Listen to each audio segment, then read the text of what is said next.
ከቦታው ላይም ሲደርስ ዳክዬ እየዋኘ ያገኘዋል። ቁራውም ቀጠለ፣ ምን ያክል ውብ ነህ፣ በጣም የምታምር፣ ሰውነትህ ነጭ ልክ እንደ ወተት ነው ይለዋል። ዳክዬውም አይ ጓደኛዬ፣ እንዲሁም እኔ ነጭ ሙሉ ነጭ ብቻ ነኝ ይለዋል። እኔስ ሙሉ ነጭ ነኝና በዓለም ላይ ብዙ ቀለማት አሉና እሱን የተዋበ ፓሮት ነው ይለዋል። ሄደህ ፓሮትን ብትጠይቀው አሪፍ ነው ይለዋል። ቁራውም በመብረር ወደ ፓሮት ያመራል። ፓሮትንም እንዲሁ ሄዶ ይጠይቀዋል።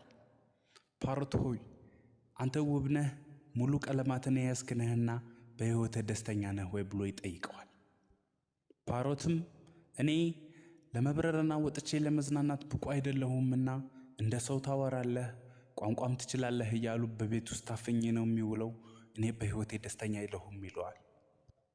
ቁራውም በሕይወቱ ደስተኛ ሊሆን የሚችል አዋፍ ስለዚህ ማን ሊሆን ይችላል? ካንተ ውጭ ማን የተዋበ ማን በቀለማት ያማረ ሊሆን ይችላል ብሎ ፓሮትን ይጠይቀዋል። ፓሮትም እንደዚህ ያማረ በዓለም ላይ ውብ ቀለማት ያሉት ፒኮክ ነው፣ ፒኮክን ሄደህ ብትጠይቀው በሕይወቱ ደስተኛ ሊሆን ይችላል ብሎ ለቁራ ይነግረዋል።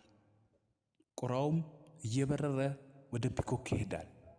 ፒኮክንም እስር ቤት በሚመስል ነገር ታስሮ ለሕዝቡ በጉብኝት ላይ ያገኘዋል። ፒኮክንም ይጠይቀዋል።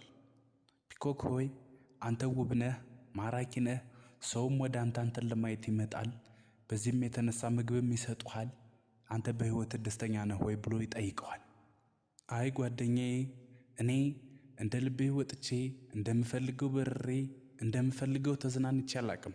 እዚሁ ካቴና ውስጥ ታስሬ ለሰዎች ጉብኝት ብቻ የቀረብኩ አንድ ወፍ ነኝ ይለዋል።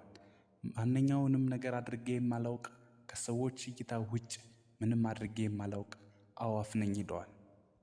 ታዲያ ምን አይነት የወፍ ዝርያ ነው ብሎ ይጠይቀዋል ቁራም። ፒኮክም ከማንኛውም ነገር ነፃ የሆነ እንደፈለገው ሆኖ የሚዝናና ማንም ሰው መጥቶ የማያስረው ነፃ ሆኖ መብረር የሚችል ያ ነው ደስተኛ በሕይወቱ ይለዋል።